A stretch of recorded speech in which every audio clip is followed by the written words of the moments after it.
Meantime, House Oversight Chair James Comer calling for the DOJ to wait to indict Hunter Biden until after Republicans hold a revealing press conference later this week on the Biden family's shady business dealings. Listen. Do not indict Hunter Biden before Wednesday, when you have the opportunity to see the evidence that the House Oversight Committee will produce with respect to the web of LLCs, with respect to the number of adversarial countries that this family influence peddled in. What they're looking at charging Hunter Biden on is a slap on the wrist. Fox News contributor Joe Concha joins us now. Joe, good morning to you. I want your reaction to Comer's comments. And I don't know if you're going to know this or not. I don't know if it's procedure, but why not just release it now, just in case they do charge him? It's interesting. I guess maybe they were caught by surprise, perhaps, about these other charges, which are basically, as he said, a slap in the wrist, Ashley, and it's just saying, look, this has been going on for 5 years, your investigation. You could wait a couple more days as we get everything together and put a bow on what we have in terms of receipts. And again, as James Comer said, this is about the entire Biden family, not just Hunter Biden, but James Biden, the president's brother, and other members of the family, including perhaps the president of the United States, in terms of a broader criminal pay-to-play bribery scheme. And the charges against Hunter that are coming, guys, from the Justice Department reportedly, will basically be a show of, hey, look, we charge him with something like a few misdemeanor counts for failure to file taxes, and maybe a felony gun charge for lying on a gun application about not being a drug addict. But nothing that mentions Joe Biden in terms of influence peddling, money laundering, which is what Comer is digging into and has shown some receipts on. So as I'm seeing this morning, however, we're not seeing any coverage around Comer's delay request or anything in terms of an impending Hunter indictment on the other networks as they continue to predictably and myopically focus on Donald Trump, which is just the way the White House wants it, Todd. Yeah, that's right. Speaking of the White House, Joe Biden thinks his son is perfect. Listen. First of all, my son's done nothing wrong. I trust him. I have faith in him. And it impacts my presidency by making me feel proud of him.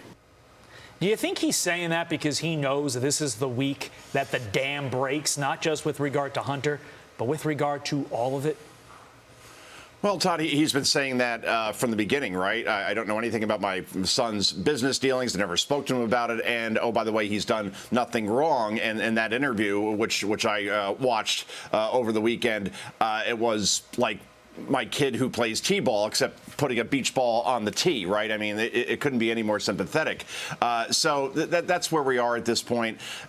We're going to see a lot happening now with Hunter Biden over the week. The question is, how does the media cover it? Is it just, oh, nothing to see here, which probably would be the case? Or if Comer really does come with something a lot bigger than anything the Justice Department is actually looking into, will that finally be covered the way it should instead of being the forbidden fruit of journalism, which is the way it's been treated to this point, Ashley? Yeah, and let's talk about Hunter's laptop. New email reveals ex-CIA chief who wrote the letter falsely claiming emails from Hunter Biden's laptop were Russian disinformation and misled fellow signatories with the intelligence community. Okay, so the former CIA chief, Michael Morell, assured them on October 18th, 2020, he would, quote, clear the statement with the Publication Review Board at the CIA the following day. Okay, but a day later on the 19th, the letter was published by Politico, leaving absolutely no time for pre-publication security review by the CIA. Your thoughts on this? Yeah.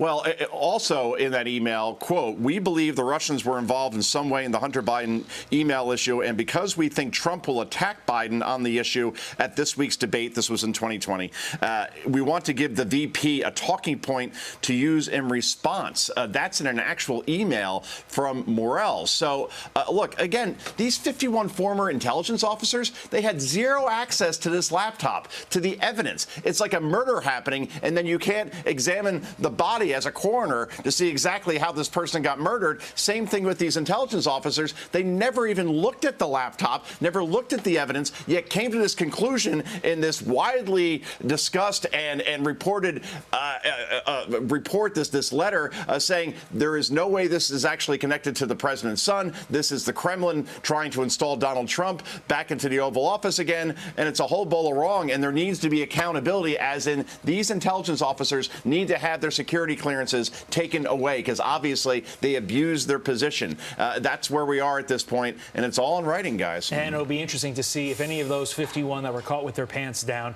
in light of the fact that they were wrong and they should have known that they were wrong, go after Morrell for lying to them, saying, hey, I'm going to vet this as long as you sign off on this. He didn't vet it. They signed off, and now they all look bad. Joey Concha, he doesn't look bad. He looks good. Thanks, Joe. He joins us now.